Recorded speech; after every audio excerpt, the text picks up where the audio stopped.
Welcome, everybody, to the Three Gun Show. I'm your host, Dave Hartman, and with me today is match director of the Big Bend Blast and Dash, Mike Griswold. How you doing, Dave? I'm awesome, dude. It's great to see you. Thanks for coming back on the show here. No problem at all. It's my pleasure. Last time you were on the show, we were planning for the Big Bend Blast and Dash, the 5K run and gun that we just did here in Rama, Colorado. And now that it's over, I thought we'd talk about the match and what we did right, what we did wrong. Both. Yeah, lots of stuff, things we want to change for the next time, stuff like that. For people watching at home, we will be, we're broadcasting this live on, what's that thing called? YouTube. We're broadcasting it live on YouTube. Mike's really up with the YouTubes here, so he's all pumped about that.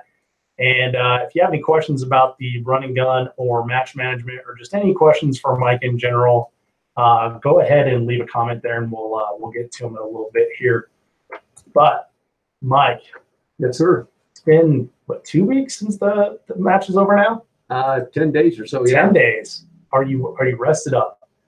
Almost. Almost? I was surprised how much this took out of me, to be honest. Yeah, it was a long 4 days at the range. It was. So for people that don't know, that didn't do the match with us, we went out there on Wednesday When it was snowing. Dropped my trailer off, get there on Wednesday afternoon. Everybody's kind of congregating, and it's cold as heck. Yep. It's like 38 degrees or something. Muddy as high heck. that day. Muddy as heck. Tons of snow on the ground, and we were a little nervous. Yeah. It had us wondering if we're going to make it or not. Yeah. So then, so Thursday setting up.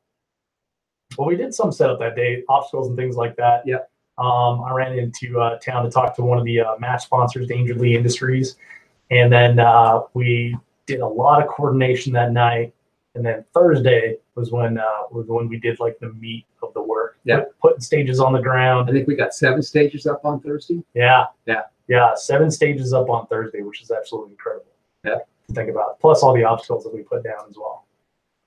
Yeah, it was a lot of work. Yeah, and luckily the weather had warmed up to 44 degrees as a high that day. At least it wasn't snowing. Yeah, at least it wasn't snowing. And for a large part, it didn't even get out of the 30s. And when you're setting up for a run and gun match that you've been planning since like June, when it's like nice and hot and running weather, Yeah. it was a little disconcerting. I was a little worried about that. I was very worried how muddy it was going to be. Yeah. Yeah. What are those thoughts going through your head? Because you seem to keep a pretty level head through the whole time, for the whole setup there. Trying people not to get hurt, for one thing. Yeah. Well, you kept it optimistic though. Yeah. Yeah. You got to. Yeah. So you said like, okay, well, this Saturday we're gonna have good weather. Yeah. And do you remember what your deal with the crew was? I remember my deal. Luckily, it didn't get there. What was your deal, Mike? Well, I told my crew that if it hit 60, I'd wear a thong. I speak for everyone when I say I'm glad it didn't hit 60 that day, but it was close, man. I got like 58. Yeah, during the RO run, it got to 58 degrees. So yeah, Friday, we finished setting up in the afternoon. We had a couple of guys that were there to run the match during the RO match that couldn't make it on Saturday for whatever reason, so they came to run it with us and be guinea pigs. Yep. And it did, man. It got up to like 58 degrees. I ended up running shorts that day. Yeah, it was nice. It was perfect running weather. Yeah, which was total trip because the day before, when we're setting up, like I had to take my my army blanket that I have in the back of my truck for emergencies and stuff, spread it out on the passenger seat, and put my dog in the passenger seat with the heat on because he was shivering so much from like running around on the range, just freezing his butt off. Yeah, it was wet and cold. Yeah, it was wet and cold. But the parts that really sucked about the wetness was when you were trying to drive into the berm to drop off some targets or something, and all of a sudden you sink down like 5 inches. Yeah. Like, shit. We're gonna have to get the tractor. Yeah. Yeah. Some of the berms were a little muddy. Most of them were okay though. Yeah. Yeah. So we got everything set up, and we did run the RO race on Friday and the full match on Saturday. We had some amazing competitors that, while you and I and Chris Eggleston, our stats dude, were figuring out prizes and who won and how we're going to be doing the award ceremony and stuff. They tore down the entire match. Tore down the whole match, put everything away. It was awesome. Yeah, we got really lucky in that because Sunday it was like high of 20 degrees and like 100% chance of snow. It was snowing. Yeah. Well, here in Denver, it was snowing pretty good too. We got a couple inches, but out eastern Colorado, man, you know, people, when they think of Colorado, they think like, you know, oh, we're in Denver, so we're like in the middle of mountains and we, you know, ride snow sleds to work and shit like that. And I blame Monday Night Football because every time I watch it, I'm like, there is nowhere in Colorado that looks like that. But they make it look like the, you know, Mile High Stadium is right in the middle of the mountains. Yeah. You know, but that's not the truth. We're kind of like the high plains, and once you get out like eastern Colorado, it's like Kansas, right? There's hardly any trees to block the wind or anything. So when the snow gets moving and the wind gets whipping, you get like these huge drifts, and it can be kind of treacherous out there. Yeah, it could be a mess. Yeah. So we got lucky we didn't have to deal with all that during the race. 2 beautiful days. 2 gorgeous days. Yeah. Right in the middle. Exactly. Well, Mike, let's talk about how the Big Bend Blast and Dash came to be. Should we tell the story? We just got our story straight here before we went started. Apparently we both remember this the same way. So why don't you start? Well, I believe it was 2 or 3 years ago at one of our local matches. Mm-hmm. I came up to you because I knew you were doing some obstacle type racing, and I was kind of like, wouldn't it be cool to combine these two into a run and gun obstacle 3-gun match? And you were like, heck yes, let's do it. Yeah, I think my exact words were like, you build that match and I'll come shoot it. No, but that is it's definitely something that, you know, I recognized as being unique and something fun and something we've definitely never done here in Colorado before. Yeah. Since then, I've done like a running gun in Texas. There were not a whole lot of obstacles. There were some physical things that were involved in the during the stages. But man, looking at the pictures from Rock Castle and some other races, like, yeah, guys like climbing, you know, they're going down hills or crossing rivers, climbing up hills on the other side, big, huge conduit pipes to crawl through. What is it? They're like a come along that you have to traverse like a, I don't even know, like some of them are just crossing a road or whatever. Yeah. Some of them have look like they have kind of big falls, but running guns kind of get into a little bit of the obstacle-ness. But we thought, well, with our range, you know, where we had to do it, it's kind of flat, kind of berm-like. There's not really a whole lot of terrain features. There's some, but we knew that we would have to build obstacles too. Yeah, and that's where we came through with like monkey bars. We had walls to climb, sled drags, and so leading up to this, you actually ran a Spartan race as well. Did the Spartan race in May down at Fort Carson. What was that like, Mike? It was a killer. Yeah. I think it was a 12K. So this is your first Spartan race? First Spartan race. Obstacle race. First Spartan obstacle race. Was this your first like run? I've done some local 5K stuff. Okay. But no obstacles. All right. It was a learning experience. Lots of burpees. And so you went out, and instead of doing the 5K, or what they call the sprint. Yeah. It's about 5K. I've run them where they're like 5 miles. I've run some that are like 3.5 miles, but it's about a 5K. Yeah. So instead of doing that, you skipped all the way to the super, which is, how long did you say it was? It was like 12K. And how many obstacles? Got like 20 obstacles. Yeah. And I competed probably half of them. Oh, really? So yeah, there was like probably 200 burpees involved too. Yeah, and for those of you listening at home that have not done like a Spartan race, they're really fun, first of all. But if you fail an obstacle, if you fail to complete an obstacle, your penalty is 30 burpees. 30 burpees. And you only get one try. Yeah. So we thought about putting that in this match, didn't we? We did. We talked about it for maybe 5 seconds. Yeah. Yeah, I think it started being like, well, we'll just do a 30 burpee penalty to, we'll do like 10 burpee penalty. Like, maybe on this stage we'll do burpees. To finally, it was like, dude, we're going to have so many backups of people doing burpees. We just better not do this at all. Yeah. It's tough to do burpees when you got a rifle and a pistol hanging off you. So yeah, can you imagine the barrel whacking you in the back of the head as you're doing a burpee? Yeah. Yeah, wouldn't that be fun? So, okay, so we talked about this and like, yeah, that'd be something interesting. And then it never really kind of caught wings and flew. And then somewhere in there, I think we were talking about that after I started the 3-gun show. And then I went on like this 2-year trip around the country and shooting matches and stuff. So I wasn't really around. We couldn't do it. Came back last season, and I want to say it was the last match of last year. Possibly. We talked about this. Match. Yeah. And I was like, hey, dude, I'm going to be back for a while. Why don't we do this running gun thing? And you were like, all right, let's do it. Let's do it. Yeah. So the great news is that, okay, so you're a match director for Big Ben 3-gun, which is the match here in Colorado that's done at Ben Lamont Gun Club. Local match. Yep. Club match has now become my home range too. Remember there. And since I left, you've got like this amazing crew of dudes that help you on every match. You've got Brian Brandow. Yep. You've got Evan Wyrick and Guy Dreyer. Yep. And those guys are always there for you, running the match, doing setup, stage designs, logistics, all this good stuff. So you have like a solid crew. Very good crew. Couldn't do it without them. Yeah. Did that play into your decision to say, yeah, let's do this match? Oh yeah, I checked with them first. Oh, did you? Sure. Yeah, let's do it. But let me ask Brian. It's a lot of work. It is a ton of work. A little more work than I thought. Yeah, it was way more work than I thought it was going to be as well. And we're very fortunate that we had those dudes.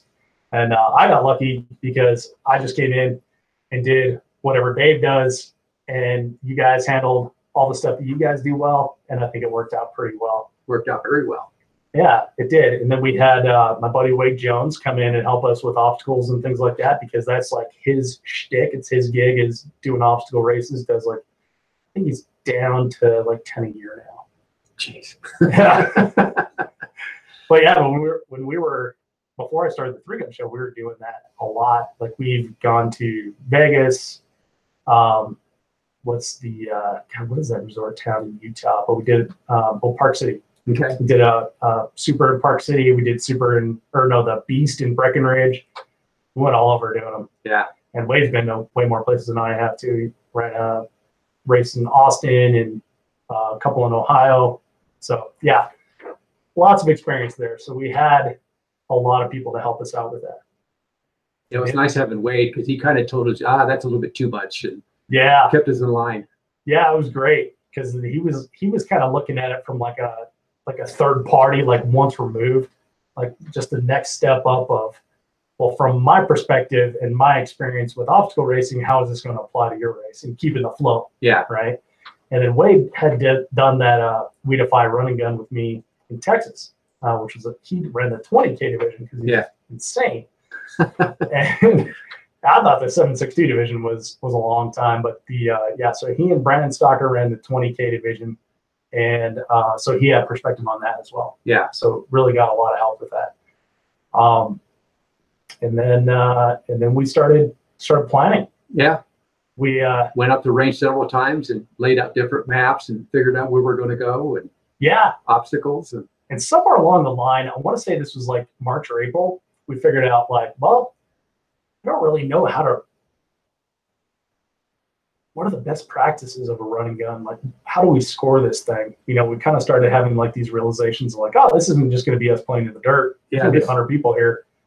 It's like running 3 different races. Yeah. You know, you have the running, you have the obstacle part, you have the wait time, and then you have the shoot time. Yeah. So there's a lot of moving parts. A lot of moving parts. And we decided to be rogues and throw in, since we're 3-gunners, and we threw in the shotgun as well. Yeah.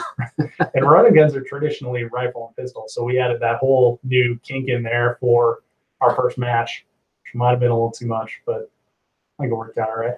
But we decided, hey, let's ask someone we know that has done a lot of these matches, that has held a lot of these matches, what we should do. Yeah. And we leaned really hard on Cody Allenbaugh. He helped us with rule set. We ran ideas behind him, and he helped us with flow and ideas to mitigate backups, and just like top to bottom, everything you could think of, he helped us out with. Yeah, answer every question we had. Yeah, it's pretty amazing, and like on a weekly basis too. Yeah, it was fantastic. Unfortunately, Cody had to work that weekend, so he wasn't able to come to the race. Really wanted him to come, and I wanted to get the Cody seal of approval on the race. Yeah, it would have been nice to have him here, but work comes first. So yeah, I guess. And then practice score. Practice score was a huge help. Yeah. So we were trying to figure out with Cody, like, how do you score this thing? And I think that was like one of the last questions that we asked him in the podcast, in the previous podcast that we did. And if you're, if you want to listen to that one too for some backstory, just go to 3gunshow.com and search for Cody, and it'll come up. But that was like one of the last questions we asked him. It was like, okay, so how do you score this? And he started, telling us about this chalkboard he has and this sundial and how you record people's scores, and then you put them in this spreadsheet that Tim made on Windows 97. And I was like, holy shit. And so I thought, like, I will not do this unless we can do it on Practice Score.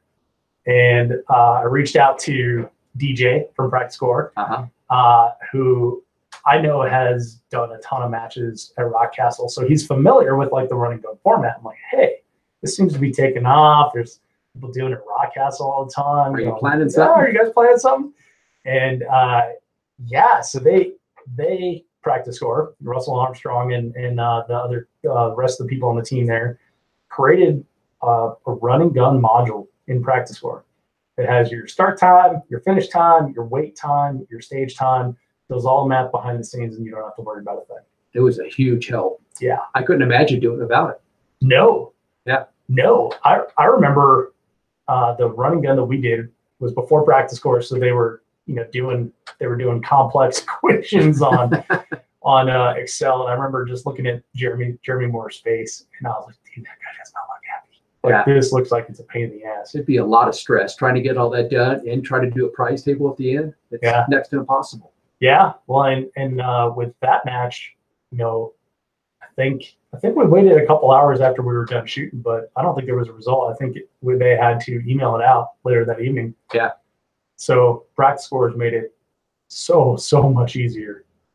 Yeah, huge shout out to those guys. They really came through. Yeah, very grateful for what they did for not only us but the shooting community, but we benefited from that. So yeah, I think we were the second match to run that module. Yep. You understand? Yeah, I think Matt Stennett's match and at Rock Castle was the first one to do it. I think it was Legion Running Gun, if I'm remembering that correctly. And then we ran them. Yeah. Yeah. And not a glitch. Not a glitch. No, we actually had one error. One error that was our fault. And it was a human error. Yeah. Yeah. When you hear people complain about Practice Score and how they prefer paper and stuff, looking at you, Rocky Mountain 3-gun, this is the problem that they complain about. Well, there was an error in there. It's like, yeah, someone entered the time wrong. Yeah. So what happened was they gave one of our guys, instead of a 5-minute wait time, he had a 50-minute wait time. So they just slipped on the decimal and hit the 0 instead. And that 50-minute wait time was enough to give him like a 13-minute run time. So he ran the 5K? 5K, 13 minutes. Good on him for the stage win, for the match win. But yeah, so once we got that figured out, we got the scores all worked out. But it worked out pretty well. Worked out real well. Yeah. So since this is kind of I'm just kind of running through what we did here, and then we'll get into the specifics that we were talking about. But since this was a first year match, we're kind of calling it like a mini major, right? And we figured like cap it at 100 people, $100, and I think we had 80. 79. Right? 79, not including you and I. Correct. So 81 total. Excuse me. So we had 81 total racers for our first year, which is pretty good. I was happy with that. And that's honestly, we were with daylight hours, we were right on. Yeah. I opened it up to 100 shooters, and then after looking at time and figuring it out, I dropped it down to 85 because that was going to be max. Yeah. And get done before dark. Well, and the RO match that we ran, you and I ran last because of some last minute things that we had to do. And Guy ran with us, and then Guy passed you, right? Yeah, son of a bitch. Yeah, Guy passed me. So you almost passed me, but I fended you off. You were 10 minutes behind me, and you almost passed me.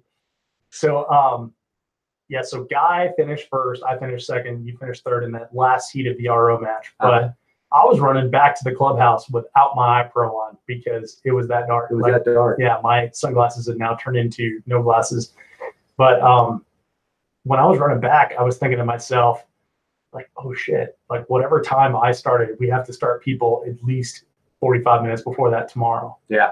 And luckily, like our squad matrix and the number of shooters we had just worked out where we had sun even up to 2 hours after we finished. Yeah. With the last shooter left, what, at 2:45, 2:50? Yeah. Somewhere around there. Yeah. I think it was 2:45. Yeah.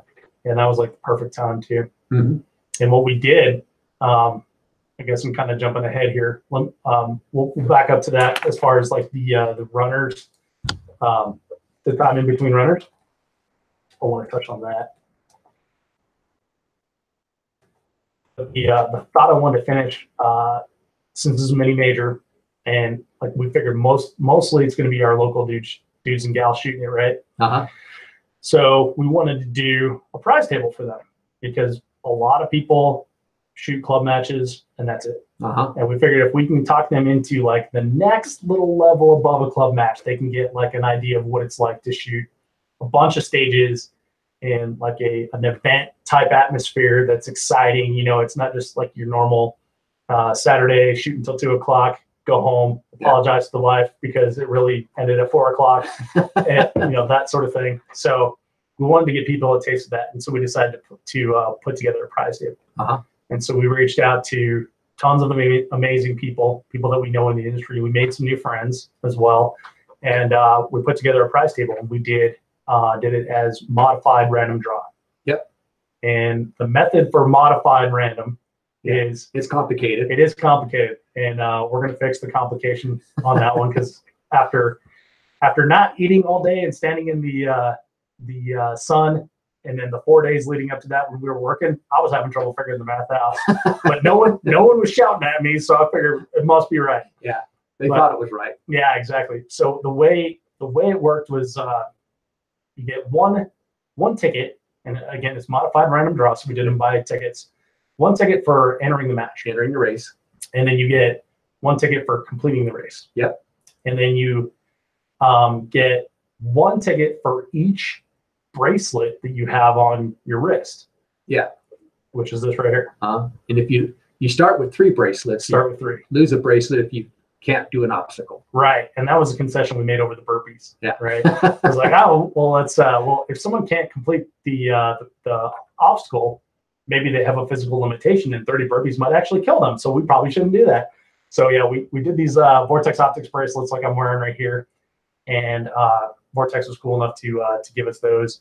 So we put out 3 on each runner, and then they had 3 strikes and you're out, right? Yeah. So you have to have at least one bracelet to be eligible for the prize table. Correct. And our runners did really well on that. So then first place in each division got 5 additional tickets.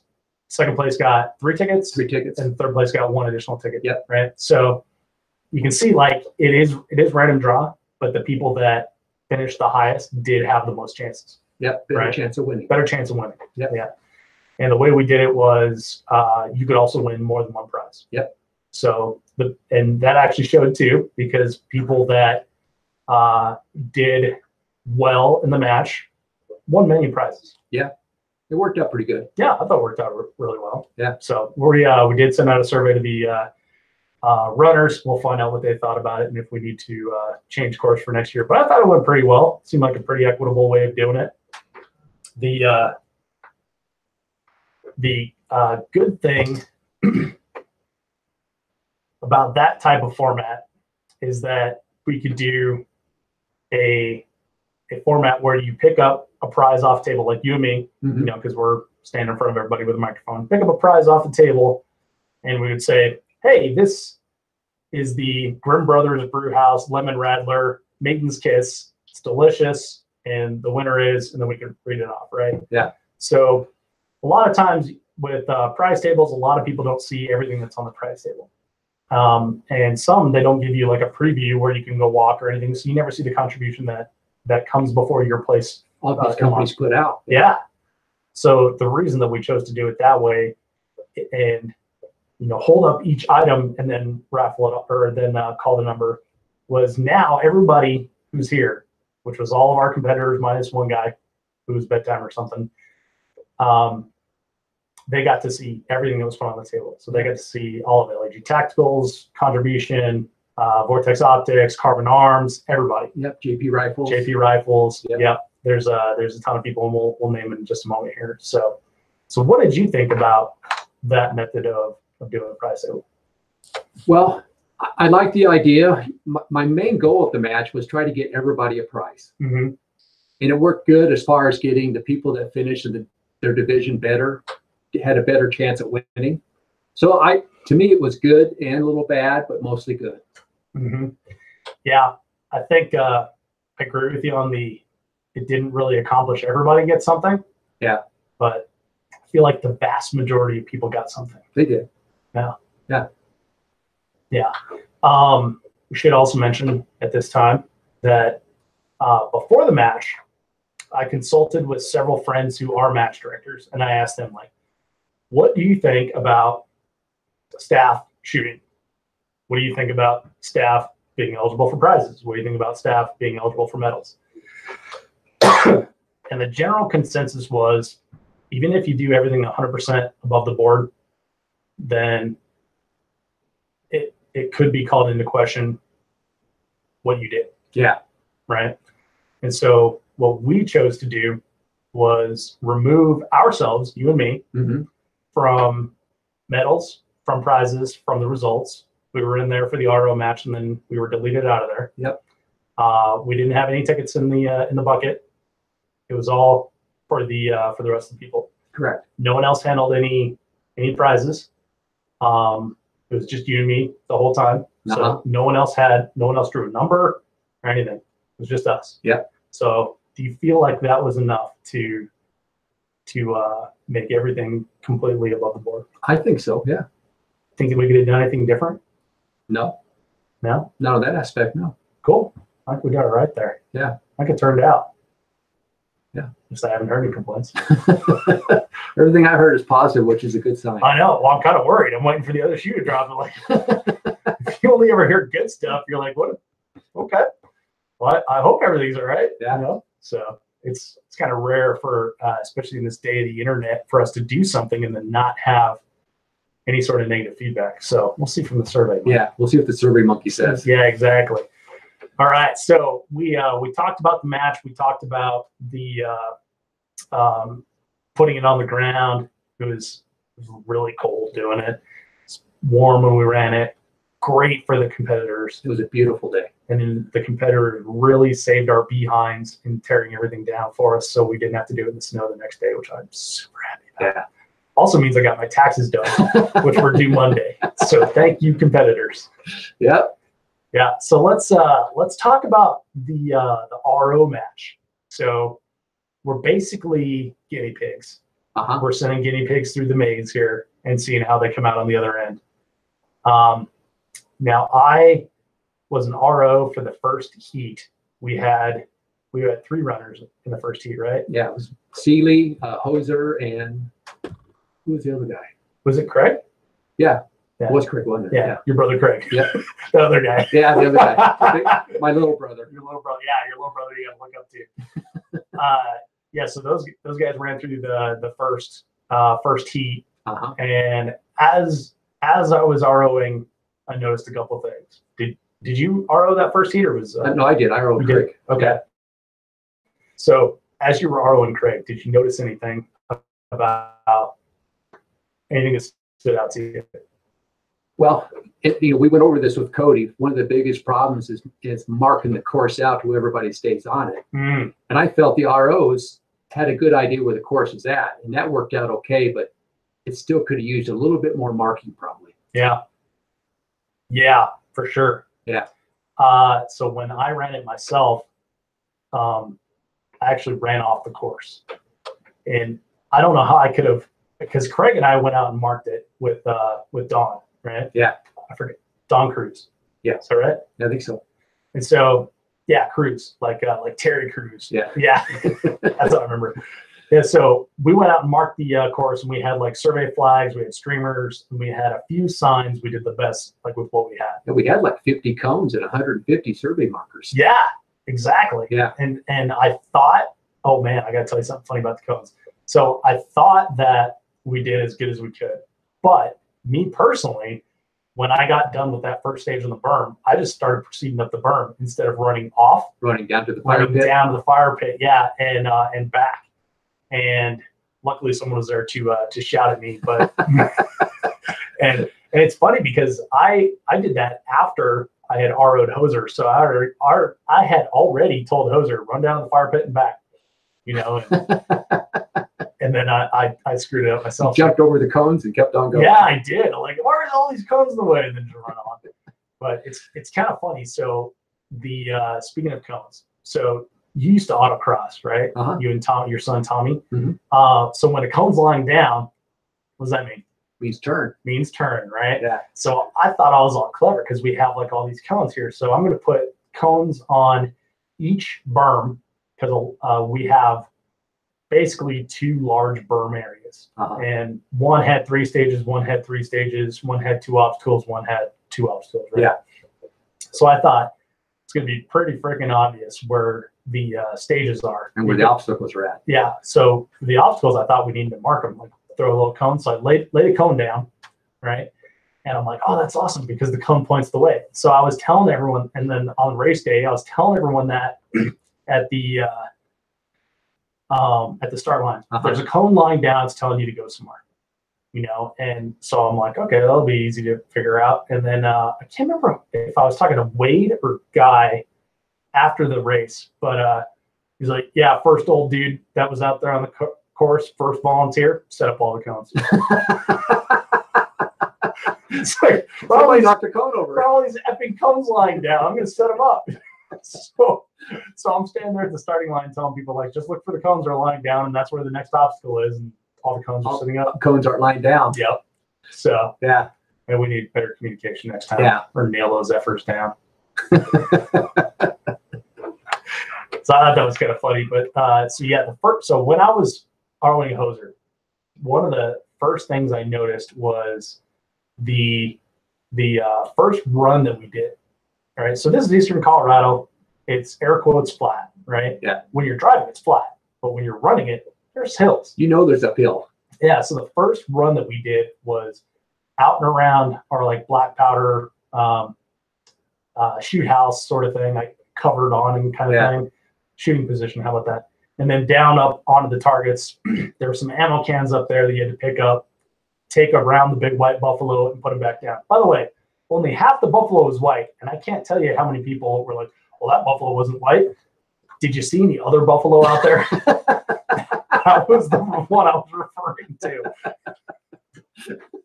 It's the only buffalo. Yeah. Well, that one's not white, but I don't know if I should run around that. Dave said white buffalo. Well, it's white. Come on, half of it's white. Yeah, it's been shot a few times. It's been shot a few times for sure. Yeah. Anyway, so that target area is on a hill. Yeah. And it doesn't look like much of a hill. It don't look like much of a hill from where you're at the clubhouse, does it? Until you're running it. Until you're running it. and it's like, okay, yeah, this is definitely a hill. So I didn't have time to put my scope on my lightweight rifle that I was going to bring. So I shot with my Galil, which was a 10-pound rifle, which was awesome, by the way. And that's why I almost passed you. Yeah. Yeah, we'll blame that. So that was a little bit rough having 10 pounds of Galil on my back. But going up that hill, I was like, holy shit, this is a little bit rough. Yeah, especially after 3 days of setup. It was kind of like, who the heck thought of this? I know. I was immediately angry with myself for putting that there because if you'll recall, like my whole thing in setting this whole thing up was like, we need more running in between stages. We need more running in between obstacles. Like that's what I constantly kept saying. And so I really won on the start there. And we had a pretty big run. It was like 0.3 miles up to the first obstacle and then like 0.2 miles down. So it was a half-mile run. Yeah. But that I thought was really important for spreading people out, the faster runners, and the slower runners and stuff. And it worked as designed, but holy shit. When I was running it, I was like, oh God, this is too much. Yeah. This is terrible. Yeah. After that, it wasn't that bad. Yeah, it seemed like it flowed pretty good. Then, of course, it's all downhill. Yeah. Well, after that, like that's the worst hill on the whole thing, and it's the very first one you go on. Like, it's not gonna be so bad. But yeah, so then when I was running with Hoser, couple things that I noticed was that sled drag. We were like, okay, let's do a 90-pound sled drag on like a steel frame. And I thought it was kind of funny because we thought, oh, we'll do 100. And I'm like, well, if you're doing plates, just do 2 and it'll be 90. And you're like, oh yeah, that sled probably weighs like 10 pounds or something. But that sled looked like it weighed more than 10 pounds. It's probably more like 20, 25. Yeah, it was a husky sled for sure. And so yeah, people got their bonus on that one. But dude, that dragging on like the compacted sand that had just been wet several days before. It's like a suction. It was like a suction, and that thing dragged. And if you chose the wrong one and you dragged it through a bunch of mud to go like around a cone a goofy way or something, you were hating life because that thing dug into the mud. Yeah. So that's what I noticed when I was running with Hoser. That's why when I ran it, I chose the other sled. Me too. Me too. And that's when I started thinking about RO advantage in setting up a match, which we'll talk about in a minute here because that's one of our things that we have down. But the other thing I noticed is that one of our stages we thought, okay, well, it'd be a fun little, since this is an obstacle race, let's have someone reset their own poppers. Would you do that again? I think so. I thought that was fun. Yeah. I thought it like you said, it spread the people out a little bit, spread the shooters out, and yeah, it worked good. I thought. What'd you think? Good. Well, so my big concern is always backups, and I was on the start line, letting all the runners go, so I didn't get to see if there was any backups on that stage specifically. But I could imagine that people would be tired at that point and take forever to reset their targets. However, I thought it was a good idea before I actually executed it. Tell us why, Dave. There's a shitload of poppers out there. What was there like? There was 6, 8, 10 poppers. And I think 8 poppers. Was there 8? 8, yeah. 6 in the front and 2 in the back. Oh, okay, yeah. So there was 8 poppers, but they weren't. By the way, the RO shot it. They had to reset all 8. We changed it to 6 for the shooters because it didn't. There was no flow to it, right? Yeah. It wasn't like you get the left side, the right side. You had to get the left side, the back, then the right side, then Yeah, so that part didn't work out very well. I didn't like that so much. So we removed 2 of the poppers for the competitors, which seemed okay. Yeah. We had the RO set those. Yeah. So yeah, that was interesting. The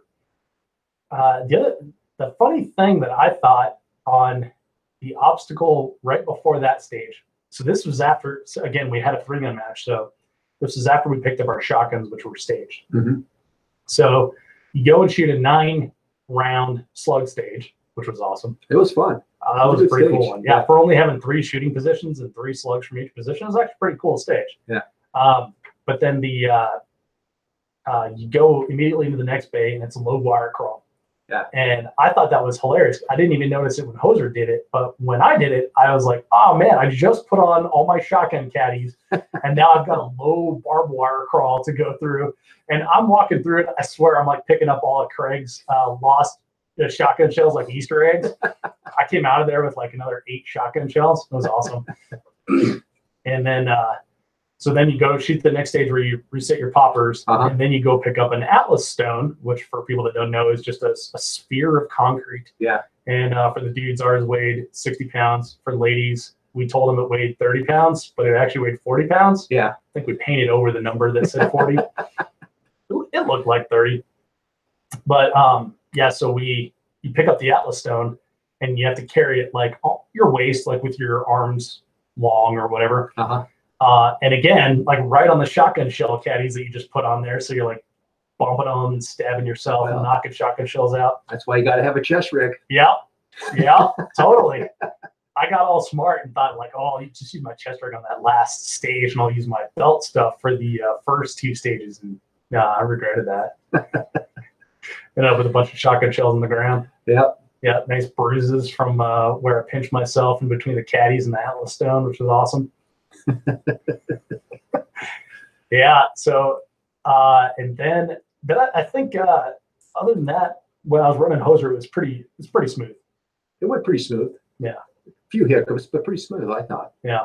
And then the next guys ran pretty smooth, and then we ran. Yeah. Bless you. Excuse me. So Mike, when you've got me first, we've got Guy second, and I knew that Guy was going to overtake me, which was why we did that, to see what the wait time would be like, see if we could do like a little bit of an experiment, and then you after that. So when they give you the go, what's going through your mind? Go. Yeah? Just go. Just go? That's Just it? Go. Yeah. What about you?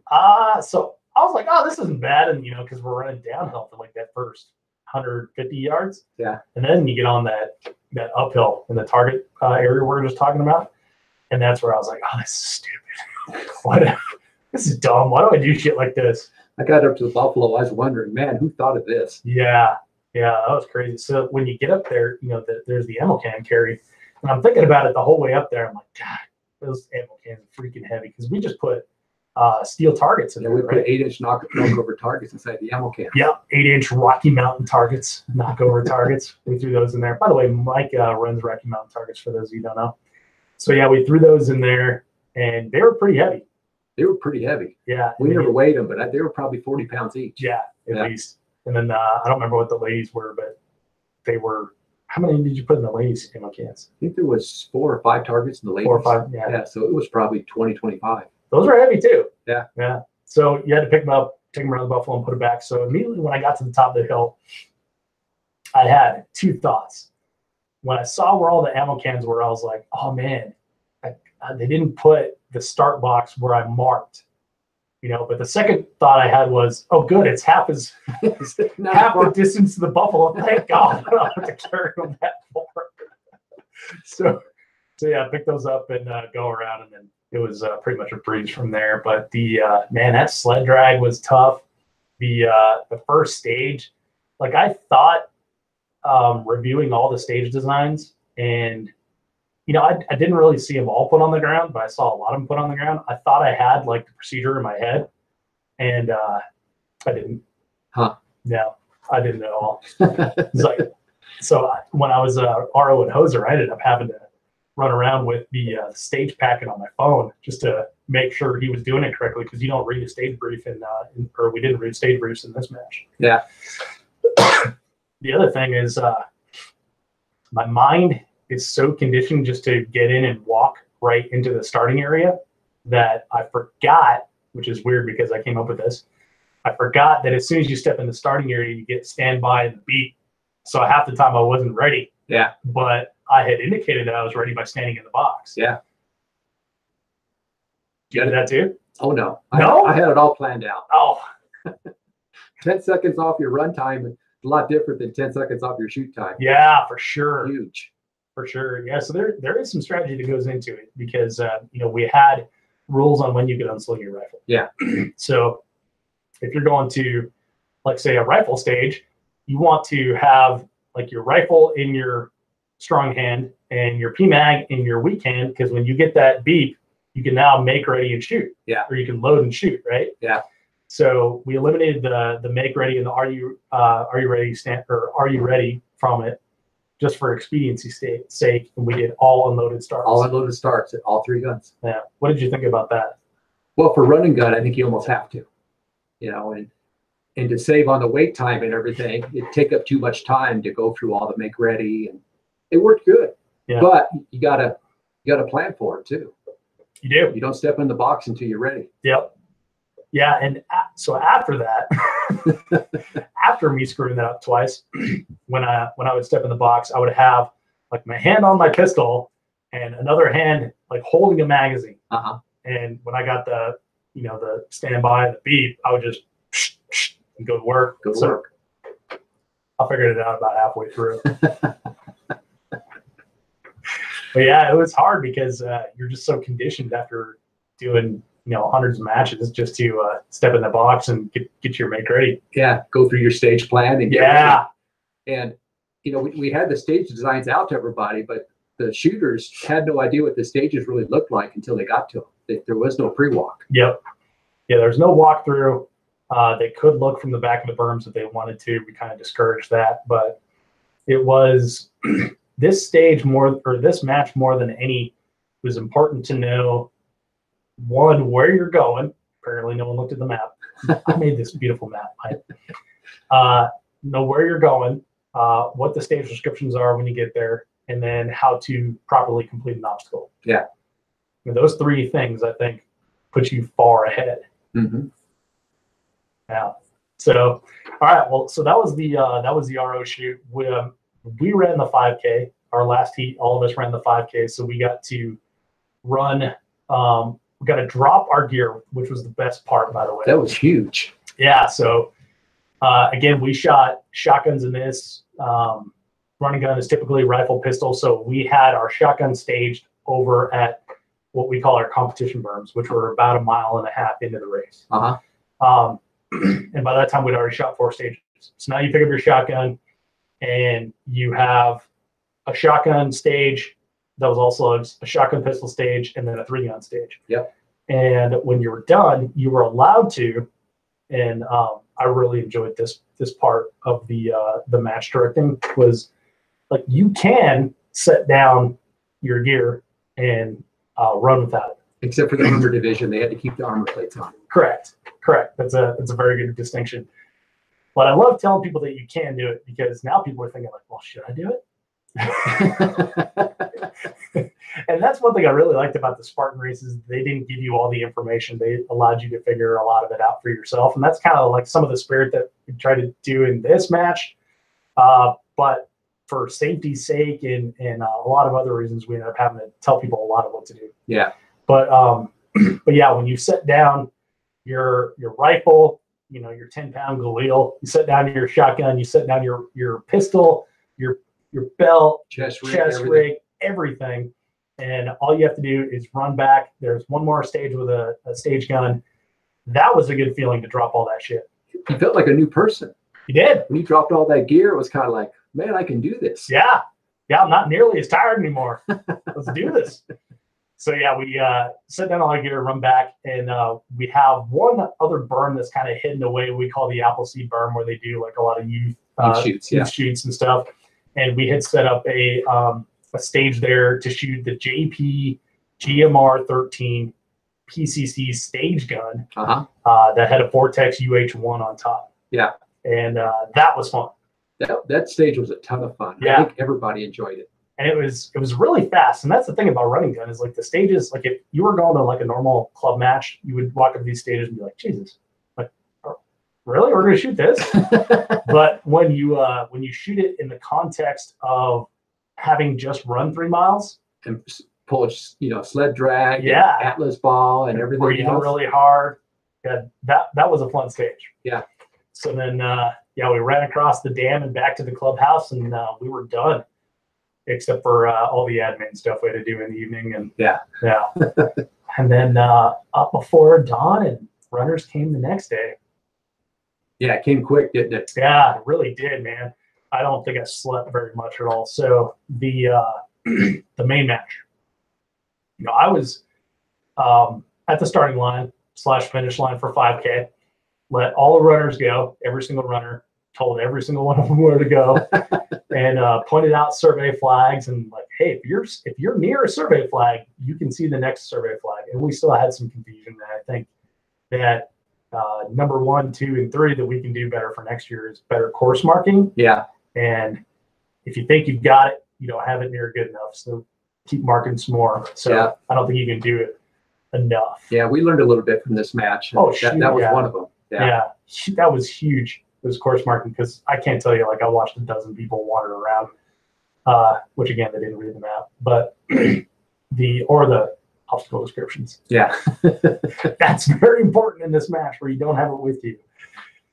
But yeah, so the day of the match, we wake up, Paul Morgan had breakfast for us, ready to rock, fill up the bellies, and runners start coming in. At 6:30 in the morning. 6:30 in the morning. The first heat was letting go at 8. Yeah.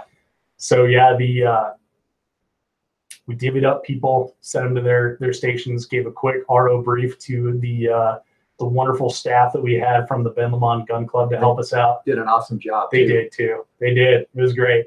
And we impressed upon the staff the need to be nice, be the same for everyone, be as helpful as possible, and make sure everyone's safe. And I think we pulled that off pretty well. Pulled it off real well. I think it went really smooth. Yeah, did pretty good. Yeah. So from your perspective, Mike, of running around the entire range, watching runners, watching shooters, watching people swear at obstacles, what did you think? You know, it's funny because I was worried, you know, coming up to the match, and I was pretty worried. But the day of the match, you know, all the ROs, all the help, everybody was so friendly and stepped up, and it went very smooth, very smooth. Yeah. Yeah, and from all the runners I spoke to at the finish line, sounded like it went pretty well. The most wait time that I heard of was 5 minutes, and I couldn't figure out a way to find that stat in practice score. Maybe there's a function that I'm not finding in there, but I would like to know if there's like a breakdown of wait time, because from my perspective, like I lost sleep over wait time. Yeah. You know, like I was super concerned about that. And you remember you and I must have had 1,000 conversations about it. Like, dude, these stages are too close together. We need something to do in between. And like, well, what if we make them run over there? You know, so. But we should tell people too, what we did is every hour we release shooters every 5 minutes. Yeah. But we allowed a 10-minute window at the end of each hour to try to make time up for wait time. And that actually worked very well. Because otherwise, at the end of the day, we probably would have created more wait time. Yeah, because if you have a wait time on a stage, say it's 1 minute, then the next person waits 2 minutes, and the next person waits 3 minutes, you know, and I'm just making up numbers here. Yeah. But stack that over 30 runners, and you've got a 30-minute wait time. Yeah.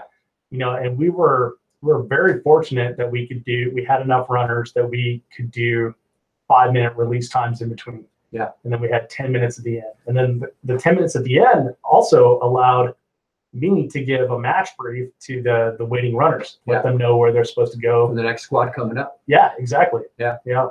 And we did it we did it where you sign up for a squad, and the lower the squad, the lower your start time. Right. And we told people, like, hey, if you're a fast runner, go squad 1. If you're a slow runner, go to squad 7, and then pick somewhere in between if you're in between there. Yeah. Right. And everyone did that really well. Did it really well. And I think that we had several people that passed others, but we let all the runners know, like, hey, you know, there's no Cadillac at the end of this thing. It's a random draw prize table. If someone's coming up on you, yield to them. And pass. And I think it ended up pretty well. I didn't hear a whole lot of negative feedback on that. Ended up really well. Yeah. And little bit of wait time, 10 minutes at the end of every hour seemed to clear it out pretty well, which is kind of a cool thing to know, especially if you're, you know, listening to this and you're going to put on your own running gun. Yeah, it worked good. Yeah, so we should try to do that again if we do this match again.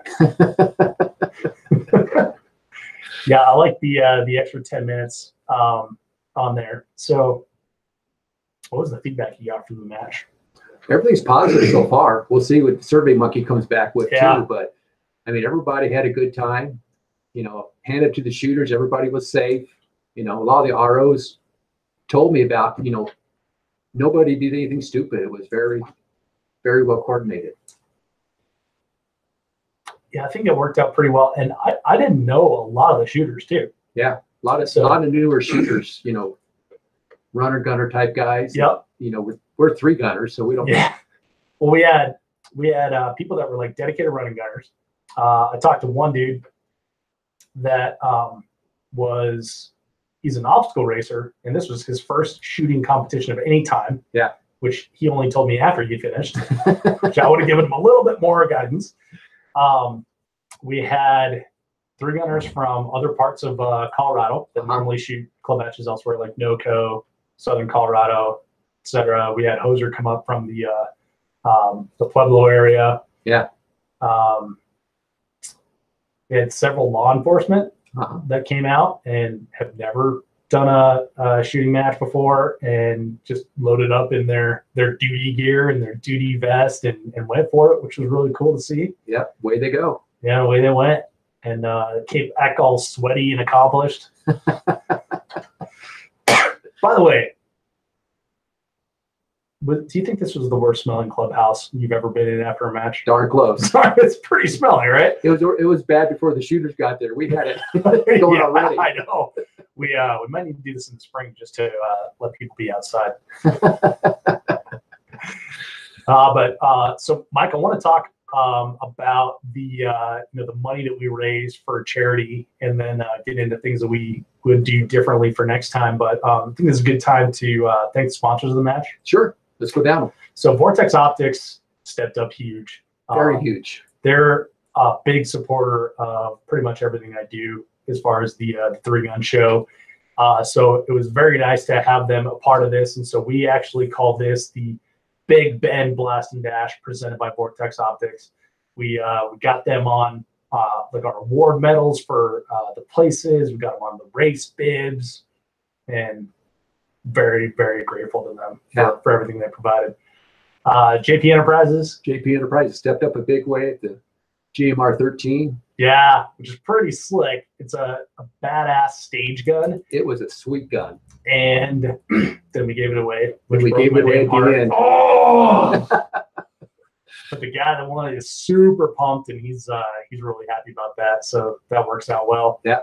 Palmetto State Armory gave us a couple rifles to raffle. Raffle off to raise money. Yep. And Stoger Industries, we worked with Ryan Muller. Ryan Muller stepped up for us and got us 2 shotguns, one to give away, one for a stage gun that we gave away also. And yeah, so let's talk about that stage gun that we had real quick. So it was the Stoger Double Defense, which is an over and under 2-round home defense shotgun, 18.5 inches. Yeah. And we threw a Vortex Venom or a Viper red dot on top.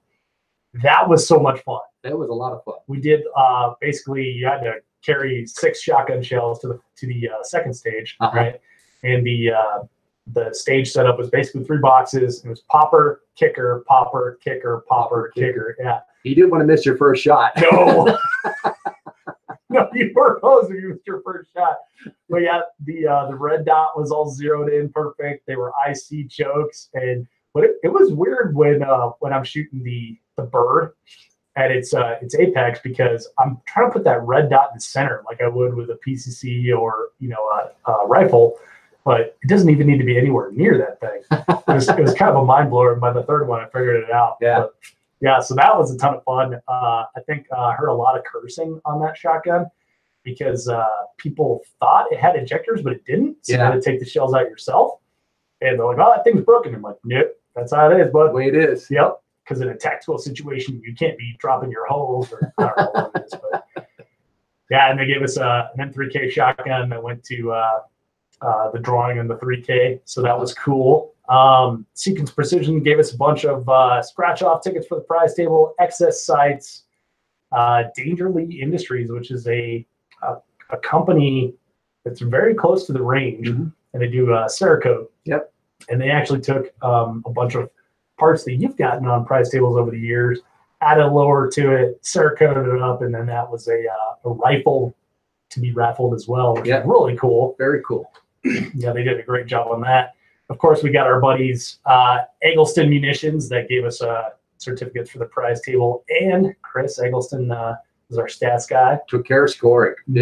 Big shout out to Chris. It helped a lot. My favorite guy, because I didn't have to do it. Yep. And then Grimm Brothers Brew House gave us delicious refreshments for after the match. Carbon Arms, Bowers Tactical, Burris Optics. 3-gun show. 3-gun show. Uh-oh.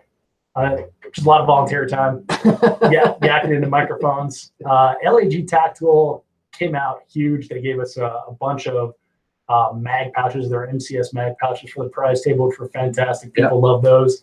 DCF Guns, which is another place here in Colorado. It's Castle Rock, right? Castle Rock, yep. Yeah, they put like some full auto certificates on the table. Yeah, every shooter got a day pass at the range to go to the range and get a shoot inside. With winter coming on, works out good. Yeah, that's perfect. Yeah. So I gotta say a fun story about this.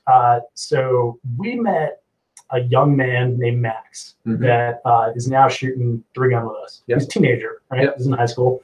Cool dude, really nice guy. And one of our local competitors, should I name him or keep it silent? I don't think you'll mind. Okay, so our buddy Chad picked up a full auto certificate for DCF guns, and he's like, I've shot full auto before, but I don't think Max has. So he went over and gave it to Max, and so as a 15-year-old, he gets to go get a saw or something like that and mow down a bunch of targets. So exciting. Yeah, very cool. That is cool. And then Shooters World sent us a bunch of powder, and of course, Rocky Mountain Targets captured every single bullet that was thrown down the range, right? Yeah, pretty much. Yeah, absolutely. So, Mike, you contributed a bunch of targets on the prize table, the cool little springy auto popper things. I love those things.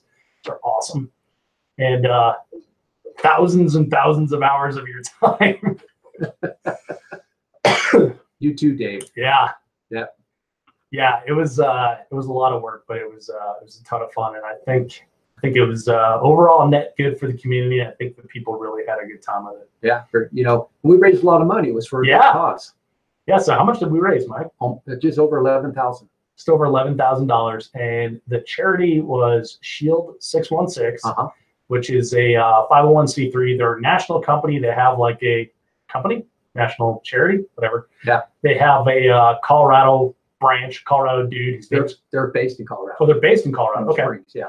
So they have a dude named Chris that came out and hung out with us and got to see what we're doing as far as shooting, tell people about Shield 616 and their mission.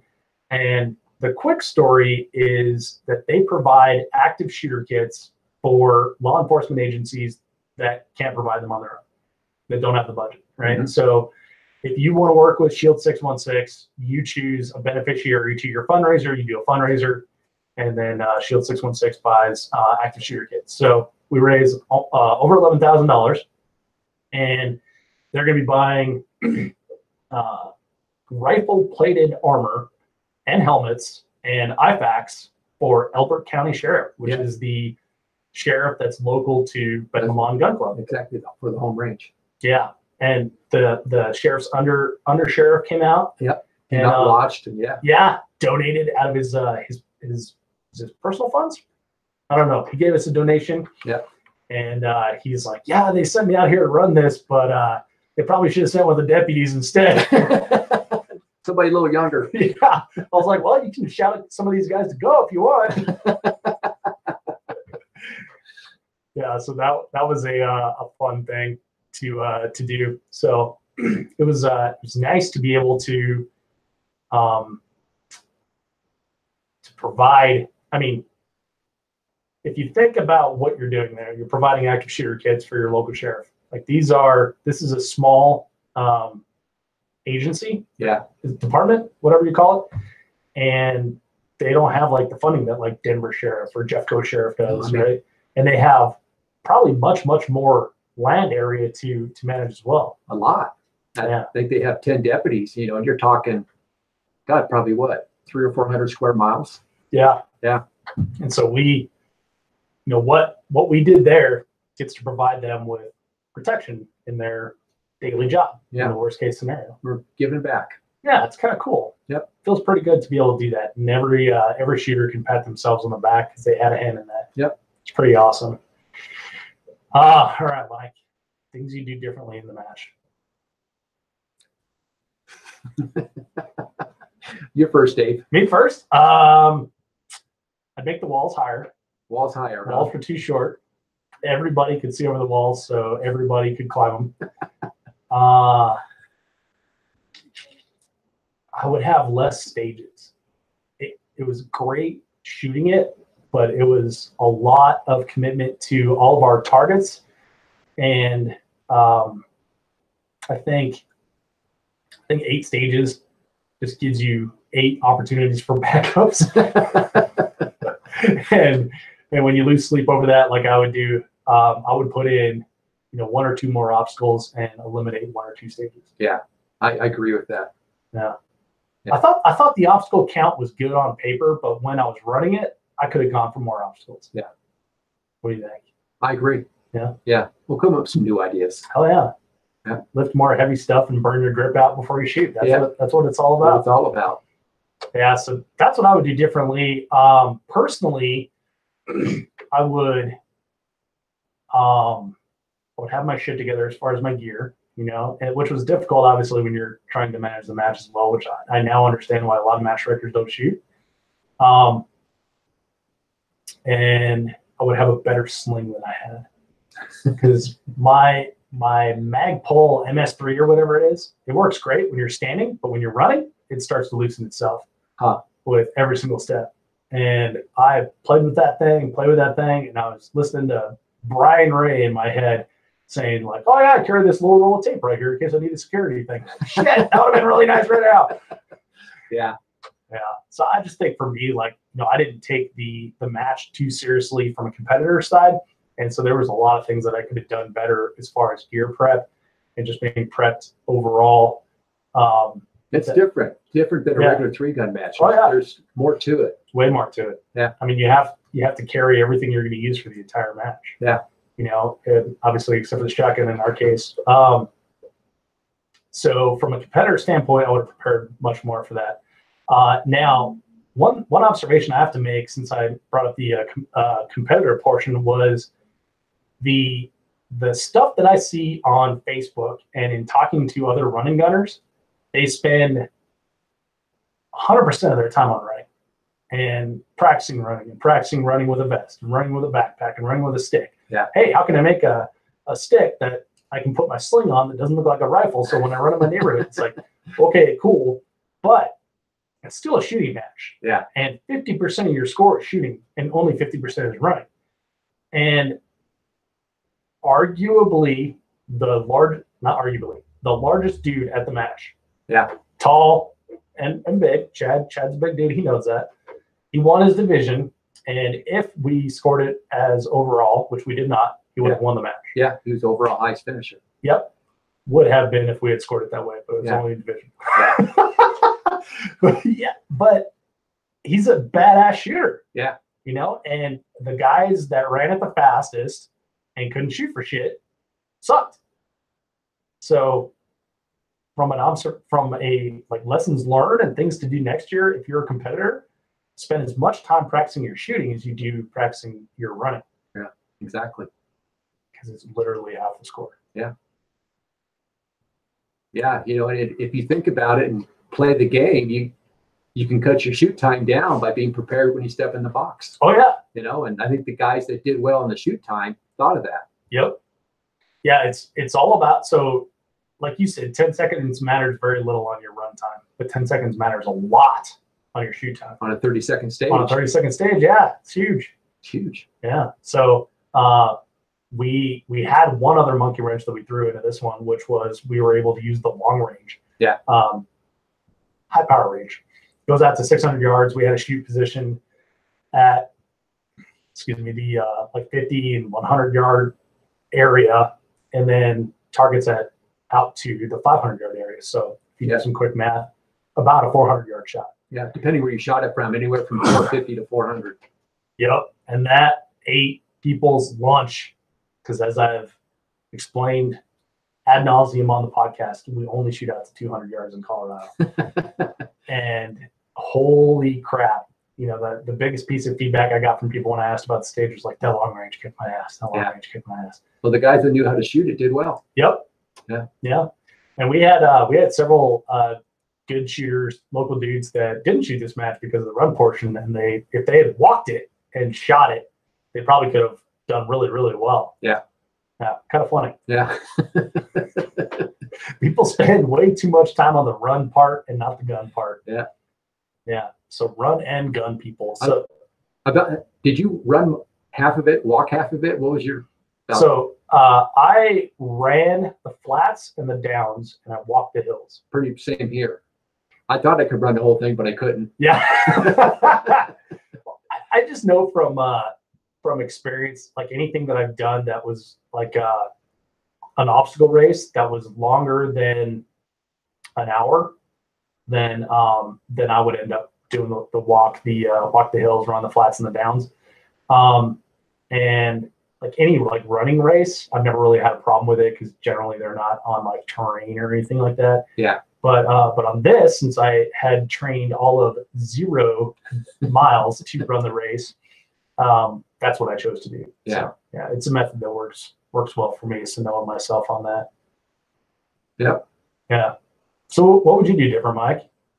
As far as running it? Sure. Try to be in better shape. Yeah. I thought I was in good shape. Of course, we were a little tired too. Yeah, after 3 days standing on the range. Yeah. Yeah. How about from match management standpoint? What would I do different? God, I can't say anything bad because it went so smooth. You know, you had the start and finish ironed out to a T, and all the ROs and CROs did such an awesome job. Yeah, and we had great staff at the finish lines that were marking people's times, and man, that little finish button in practice score is huge. Yeah. Yeah. So DJ from Rack Score helped us out, and he's like, hey, you can load everyone's appointed run time in. Yeah. And that's what we did. Yeah. We told people like, hey, your run time is 8:10. If you're here at 8:15, that's 5 minutes on your run time. Yeah.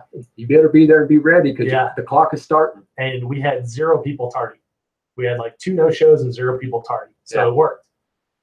But then you don't have to start them and stop them. You only have to stop them because you already have their start time. As long as you release them on their correct time, you're good to go. And you did a good job of that. You counted them down and yeah, you gave me like the my first microphone or whatever the heck it is. Like a little karaoke machine, and we just count people down. 3, 2, 1, go, and then 5 minutes, and we talk to the next guy, and then 1 minute. Gave them their little countdown. But then when people came across the line, all Chris had to do was hit finish, and then boom, it recorded their time exactly. We gave each shooter a number too, so you could tell who it was when they were coming in, and worked good. Yeah. So if after one or if after running one match, we can call ourselves someone who can give out advice, I would say putting number bids on people is huge because from 100 yards or more away, you can see who's coming. Yep. And then we put everyone's number by their name in practice score. So you can just go, oh, 100's coming, go through, find 100, tap 100, and as soon as he crosses that line, you hit the finish. Yeah. I would also say that like appointed times are huge. Giving people the time that they're going to run, either the day before or 2 days before, or whatever it is the only way to do it. Yeah. Just starting whoever's standing in front of you would suck. That would be terrible.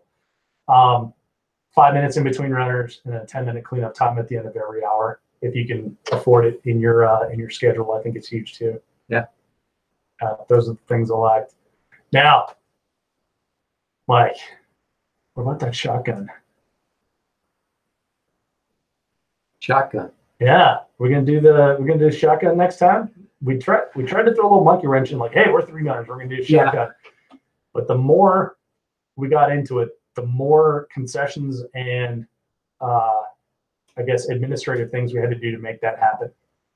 One of them being that we had to cart people over to the berms where their shotgun was going to be shot so they could stage their shotgun and then cart them back to the start line, which was a pain in the butt. And then cart them back over to pick up the gear they dropped off. Yeah. I mean, it seemed like a great idea at the time, but watching your wife just do roundy rounds and get dizzy doing that 1.5 miles from the clubhouse to the berms was, I mean, she did a lot of trips. She did a lot of trips. Do you know how many trips? 52. 52 trips. 52 trips back and forth. Yes. So while I love the shotgun, and one of my biggest complaints about all the matches I shot this year is that there was very little shotgun. I don't know if it's right for this type of match. I agree. I mean, I think it would be better just to start with 2 guns and finish with 2 guns. Yeah. Yeah. And then you can carry everything you need for the match. Yep. Yeah. Sad to say. Yeah, we put that in the survey. We'll see what happens. Yeah, we'll see what people say. I guarantee that people will say they want to have the shotgun. I'll bet you $1. You want to bet? Sure. All right. Bet you $1. People want the shotgun. We'll find out though. Yeah. All right. Mike, I think that covers everything I'd do differently. What do you think? I agree. Yeah. I'm trying to think of anything else. I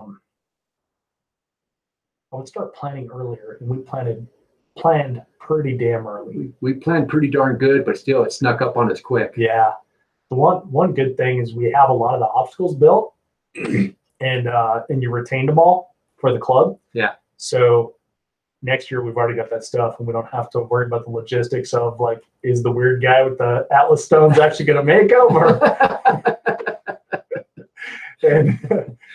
and what was the other one that we had? Oh, the walls. Yeah, the walls took a lot of time, but now those walls are made. They're made and ready to go. Yeah, and they're painted, so hopefully they they last a long time. They're also good shooting positions. Yeah, just saying. We'll have to use them. Yeah, definitely. All right, so that's all I would do differently, unless you have anything to add. No, I don't think so. Okay.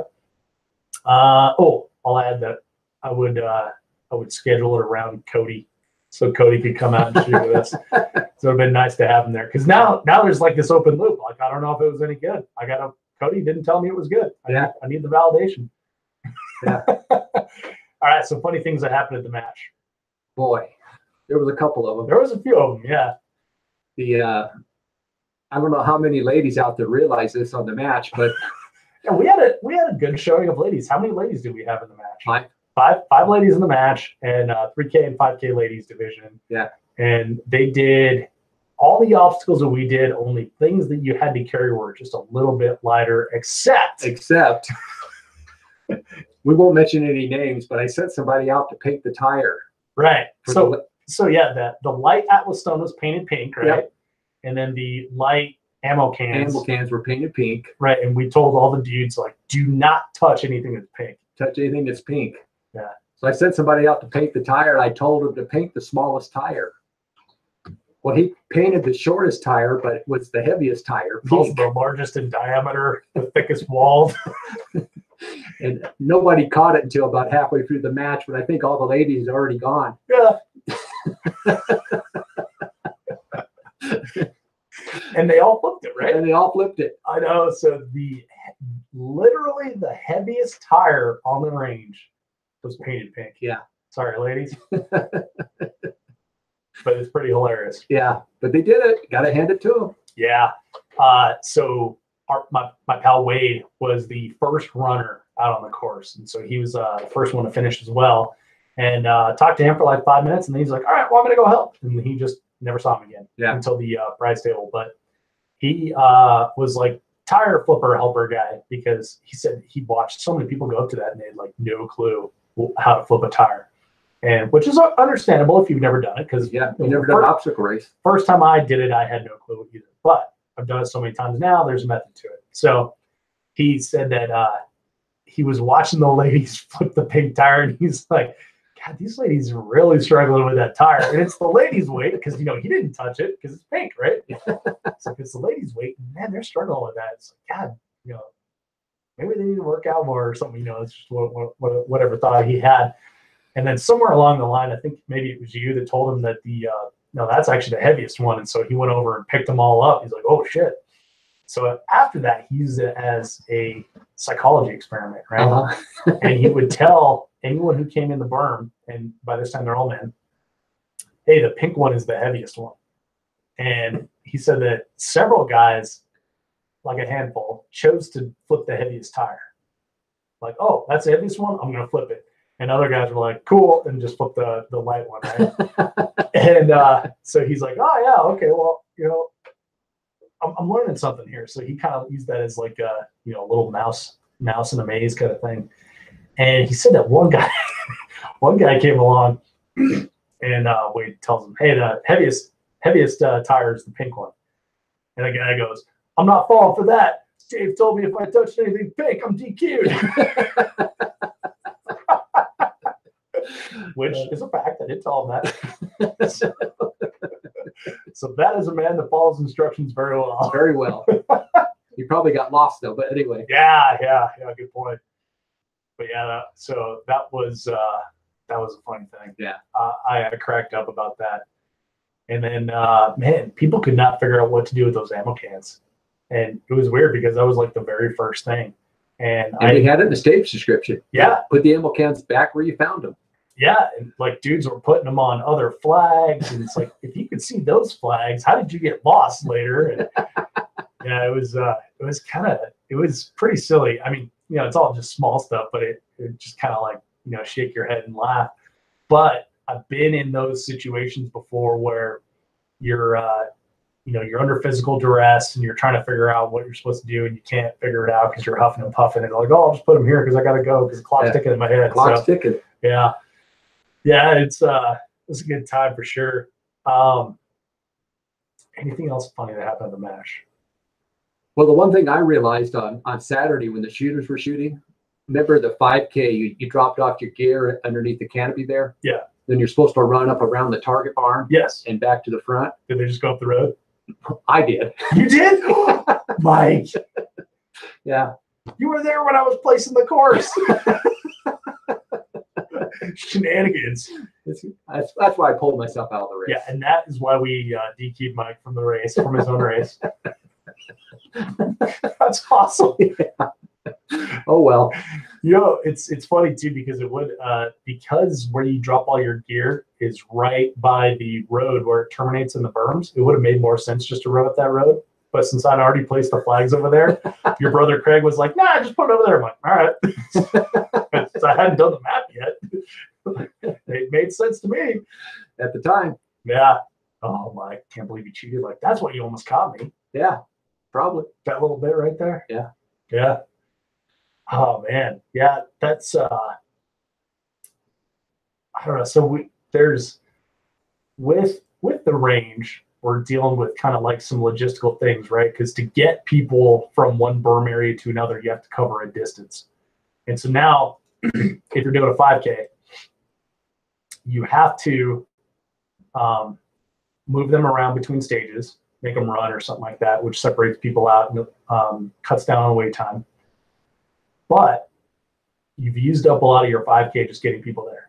And you already got to get them back to the clubhouse. So now if you make them run around for no good reason, now it's like a 5.5K or a 6K or a 7K, which doesn't necessarily, it's not necessarily a bad thing, but that was one thing I had not anticipated. I was thinking that we were going to have to run people in like circles and shit just to make a 5K, but it ended up actually being much easier than I thought. It ended up working out good because we ended up like what, 5.4 or something like that, 5.3. It was 5.3, and then the 3K I think was 3.2. Yeah, I think. So yeah, both of them were just a little bit higher than the advertised. But yeah, I thought it went pretty well. The other thing I would say, if we're things that we should do better for next year, I would eliminate the 3K. I would make one division, whether it's a 5K or a 10K, and just go from there. Yeah. Because I wasn't at the 3K finish, but you said a lot of people said they wish they just run the 5K. Yeah. Because then they didn't get to shoot the JPPCC either. Exactly. That was kind of a bonus. I know. Well, and we did that on purpose to like entice people into the 5K. Yeah. I did not realize how fearful people would be of running a 5K. And so I was telling a lot of people that, no, don't be a pussy. You sign up for the 5K instead of the 3K. And I didn't realize until the day of the race that several people signed up for the 5K because I told them that. And then they were really worried about running the 5K. I'm like, come on, man. It's only another mile or so. Yeah. So, but they proved to themselves they could do it because everybody but one dude finished the race. And yeah, that's what obstacle racing is all about, proving yourself that you're stronger than you think you are. You got more in you, and you can always dig deeper. Yeah. So it worked out pretty well. Yeah, it feels good inside when you finish something like that. Yeah. It really does. Yeah. You know, we always talk about like prize tables in the shooting sports and stuff, and especially on Facebook, and it becomes a mess.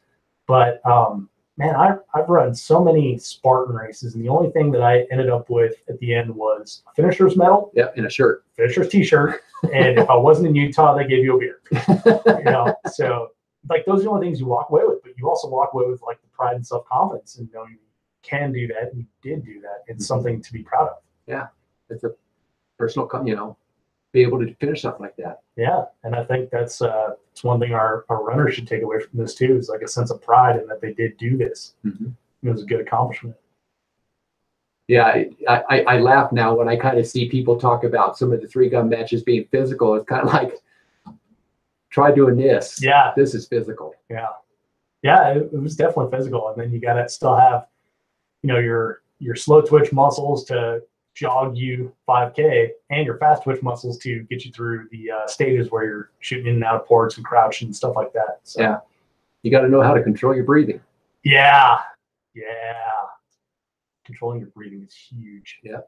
Big time. And knowing when to break out of your run and into a walk so you can now control your breathing and catch your breath as you're coming up to a stage and be ready to go. Heart rate back down a little bit. Yep, that's a big one. Oh, I just thought of something else funny that happened at the match. So in obstacle racing, they let you go in shotguns, right? So it's a heat of 60 people or whatever, and there's this big boom and there's smoke and they get you all fired up, and then they send you running. And there's dudes that just take off in a dead sprint. Yeah. And you always call those rabbits. And then I can't remember if the other guys are wolves or coyotes or if it even matters, but the people that know their pace and don't let other people affect their pace, call them wolves, for example. Maybe coyotes, I don't know. So the rabbits eventually get chased down by the wolves and eaten. That's the whole thing, right? Uh-huh. And that's very common. And I've heard that like in the Boulder and Cherry Creek Sneak, other races I've done, just normal running races. And people always say like, don't let other people affect your race, your plan. Yeah. Get your pace right out of the gate. And if people are passing you, that's fine. Just let them do it. Don't try to run down because you're going to run yourself out in the first mile, right? Uh-huh. So I jokingly told several people, and most of them were our friends, like people that would get my sense of humor.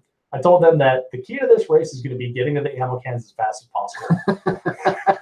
Which, as we described in our first part of the show, like the ammo cans are up this huge hill. They're 500 yards down range, and some people took me really seriously on that. And I remember, so I used to work at a CrossFit Encounter in Littleton here, and one of the head coach, I guess, the owner, Jesse, he would always joke with us, and he's like, when we would have a run and then a bunch of stuff to do in between and then a run, he's like, the key to this is going to be getting that first run out of the way as fast as possible. And you only do that once before you realize Jesse is lying to you. And that was a joke. But several people took me seriously, and they sprinted as fast as they could to the ammo cans, and then they were smoked for the rest of the race. I felt bad afterwards, like, dude, you didn't really think I was serious on that, did you? So I learned to be careful with my words. That's what I learned. Yeah. 38 years old, and I finally learned that. Yeah. Some people don't know you well enough. No. And even those that do can't tell when I'm joking. had weird conversations at the bank. Like I went to go buy a pistol one time, and I was like, well, I'm going to negotiate. So I need $500 in tens. And the teller laughed, and she's like, no, seriously, I need $500 in tens. And she's like, why do you need $500 in tens? And I gave her the cockeyed look. I'm like, because I'm going to buy something, and I want to negotiate the price. And then she just kind of stared at me, and I'm like, I'm being serious. I really need $500 in tens. It was like this long, drawn out, like Saturday Night Live conversations. Like, I don't know how to express this any more clearly. I'm being serious right now because it's hard to tell when I'm joking when I'm not. And I understand that now. And maybe don't accept my advice when it's on running. Whoops. Yep. Yeah. So I felt like I set some people up for failure on that one. Hopefully they forgive me. And maybe they won't fall for it next year. It's funny because I drove back and forwards. I don't know how many times. Mm-hmm. And the expression on some shooters' faces was like, oh my God. And other people were having fun. Oh yeah. They were just going at it. So yeah, it's incredible when you watch people do that, because like you've already run a mile and shot 3 stages. Now you're on the walls and people are hooting and hollering and having a good time. It was a lot of fun. It's very, very fulfilling. It's cool to do the match. So anything you wanna add here, Mike? Things that we should do next time, shouldn't do next time? Funny things that happen in the match? Well, like we talked, probably drop a stage or 2 off, do a 5K. I don't know about a 10K. Yeah. Definitely do a 5K. Oh yeah. Yeah, just eliminate the 3K. Yeah. Yep. Also, if you lost anything at the match, it's sitting right here. So let me know what it looks like, and I'll look in this little box over here. Yeah, we have a lost and found. We do. So I think that's all I want to cover on this. I think we're good, Dave. I think we got it all covered. All right. Well, once again, huge thanks to the staff that helped us out, the core group of dudes, Brian, Evan, Guy, Wade, and of course you, Mike. Thank you so much for thank you, Dave, for all your being help. Awesome. Yeah, we got to give a shout out to Bidlamon Gun Club too. Yeah, a lot of the people there helped out. And yeah, we got a bunch of help. You know, when you have like the president and the vice president, you know, standing there running timers and laying conduit pipe for you and things like that, so people could crawl through it. Yeah, we got very lucky. Yeah, the branch manager Bill and BB. Yeah, holy cow. Yeah, that was amazing.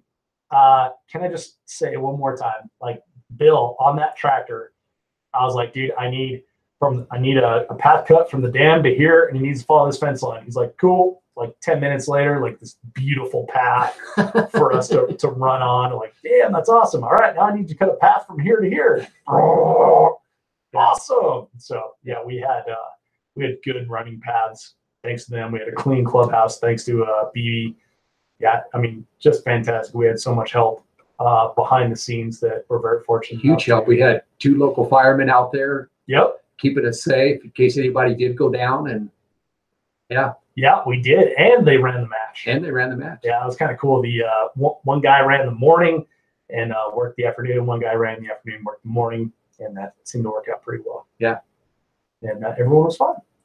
Nobody got hurt. Yeah. Everything went smooth. And one dude got hurt in the RO match, but he's been sending me funny pictures all week, so I think he's all right. Yeah. Seems to be okay. And yeah, I mean, that's what you can hope for, right? Yeah. Yeah. All right. Well, so everybody who joined us here, thank you for joining us on the 3 Gun Show and being a part of what we're doing here. Did we get any questions, Dave? We didn't get any questions. No questions. Everyone just kind of listened and understood what we were talking about. Cool. So, yeah, hello to everybody watching at home, and we'll chat with you soon. Thank you, Mike. Thank you, Dave. Thanks for coming and doing the show again, and everything else you've done for the Big Bend Blast and Dash. Well, thank you, Dave. You helped a bunch. Thanks, dude. Couldn't have done it without you. Thanks, man. Appreciate that. All right, everybody. We'll chat with you later. All right.